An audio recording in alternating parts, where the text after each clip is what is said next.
जो कदम सरकार ने और धर्मेंद्र प्रधान जी ने लिया उसका स्वागत करता हूं, सम्मान करता हूं और सभी देशवासियों को बधाई देता हूं कि ये एक लोकतंत्र की जीत है जो आज हमने देखा और इसे ऐसा ही आगे भी हम सुरक्षित रखें लोकतंत्र को भारत में।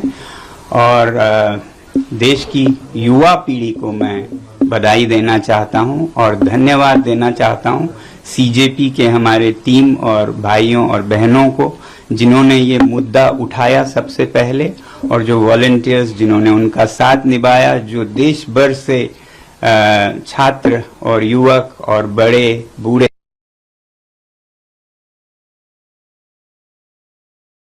लोकतंत्र के लिए खड़े हुए, उन सब का सम्मान करता हूं मैं। और सबसे बड़ी बात कि जिस तरह से उन्होंने शांति बनाए रखा जहां ये प्रदर्शन हो रहे थे, कुछ जगहों पे दुर्भाग्य है कि छुटपुट घटनाएं भी देखी। मुझे उम्मीद है कि इस शांति को हम बनाए रखें और कहीं भी कोई गलत बात नहीं होगी। आगे भी ये जो शक्ति है लोकतंत्र की वो हमारी शांति से हुई है, ना कि हमारे बाजुओं के बल से। उसके मुकाबले तो आपके बंदूकें हैं, मगर जो शांति की हमने ताकत दिखाए उसके मुकाबले कोई हथियार नहीं है, तो उसे बनाए रखें।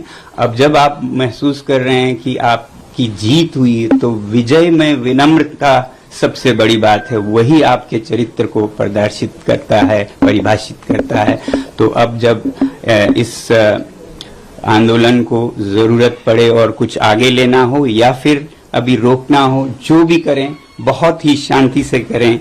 मैं ये उम्मीद करता हूं कि एक तरफ जब जवाबदेही हमें मिली इस बार की, तो अब सुधार पर काम करने की जरूरत है। केवल एक इस्तीफा से, रेजिग्नेशन से राष्ट्र नहीं बनता है।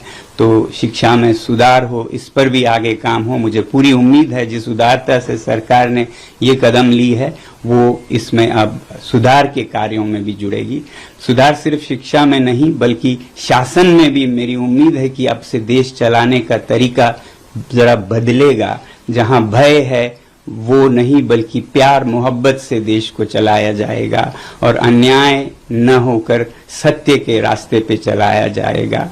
और वैसे ही जहां कहीं भी जिस रूप में भी भ्रष्टाचार है उसे हटाया जाएगा और सच्चाई के रास्ते पे एक भारत देश के लिए और विदेशों के लिए भी एक उदाहरण बनेगा, सच में विश्व गुरु बनेगा, ऐसी मेरी आशा।